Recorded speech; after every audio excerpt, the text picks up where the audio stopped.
Who do you have winning the whole darn thing? You got the Mavs. Dallas. I'm going Dallas. The Celtics have zero chance of winning anything with Joe Mazzulla. By the way, I think it's going to be the Nuggets. Can Tatum and Brown get it done together? No, too much of the same player. They don't complement each other enough. The argument for the Mavericks may be entirely intuitive. Luka and Kyrie are better equipped to handle this stage than Jaylen and Jayson. Hey, yo. It's an easy choice for me. There you go. Dallas. You don't have a guy who has already been either an MVP or damn close. You don't win. What they gonna say now? What they gonna say now? We did it. We did it! Despite questioning who's the best player, Who do you think's the best player on the Celtics? Is it Tatum? He spins away and jumps over Or Brown? Switches to the left hand, Jaylen. despite saying the Celtics can't win shooting that many threes, despite picking the Mavericks, the Celtics stayed focused and had a plan. Now I'm recording this as the Celtics are winning the NBA Finals, thinking, how did so many people get it so wrong? You stupid. The NBA Finals doesn't just change legacies, it changes what other teams will look to model after. And the Celtics won the championship by completely rewriting the narrative of what a great team is. And no, it's not just the analytics. Reporters, analysts, the average fan, all are used to a different archetype. A superstar duo or a big three. I mean, that's what we've seen for the past decade. MVP Curry, LeBron, Curry and Durant, MVP Giannis, MVP Jokic, and a close to MVP Kawhi. So even though the Celtics had the 5th highest victory margin in NBA history, even though the Celtics had the best offense in history, there was doubt. And doubt is natural, but it was for the wrong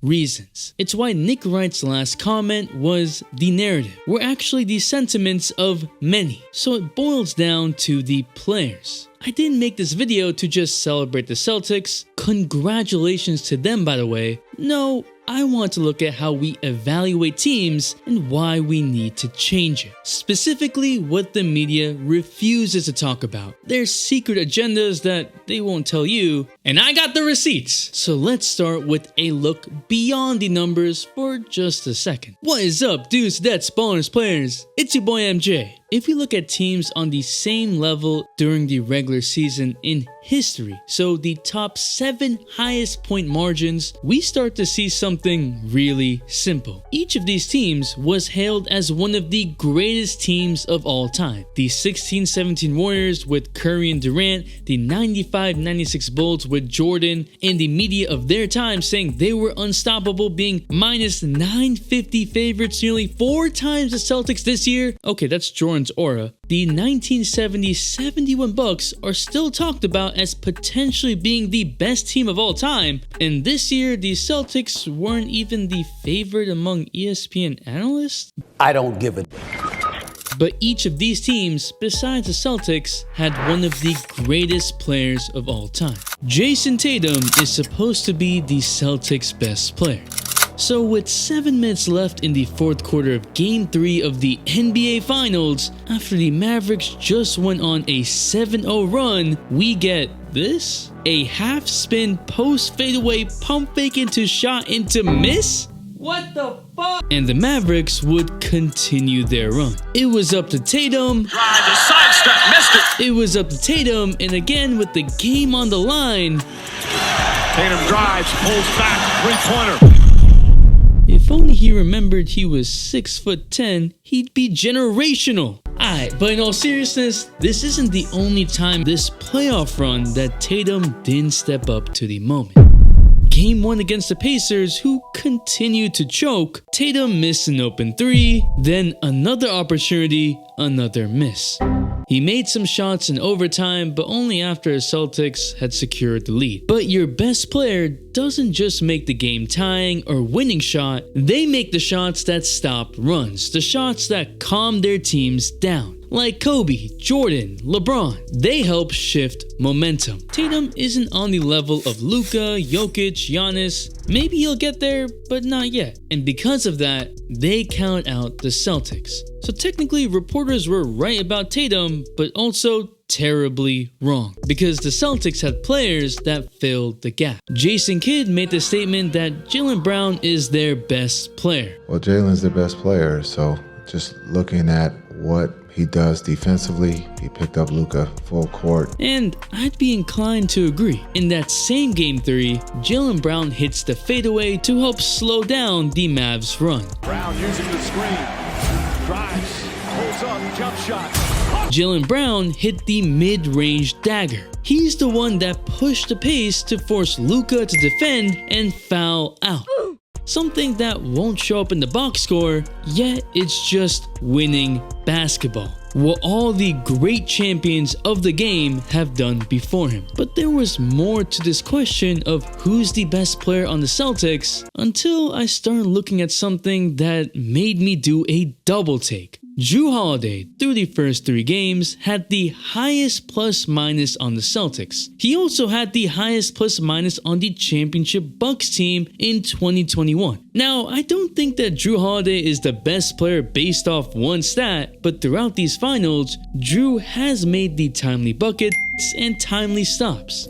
The Celtics have several players who are capable of being the best player in any given moment. But there's a difference between the most talented and effectively the best. Tatum by far is the most talented, and that's a credit to him and all the hard work he puts in. And he does continue to get better. In Game 2 with the Mavericks choosing to blitz Tatum, especially on the drive, instead of forcing shots, he chose to pass. His playmaking was great, sometimes not even getting the assist, but making the right play. Look, I had my doubts about the Celtics too based on their previous history, but I had to tell myself that this team in 2024 is not the same team that was in 2022. And that's when it should hit you too. It's exactly what Joe Mazzulla said. You ever seen Spider-Man? This Into the Spider-Verse? 20 different Spider-Mans? That's like our team.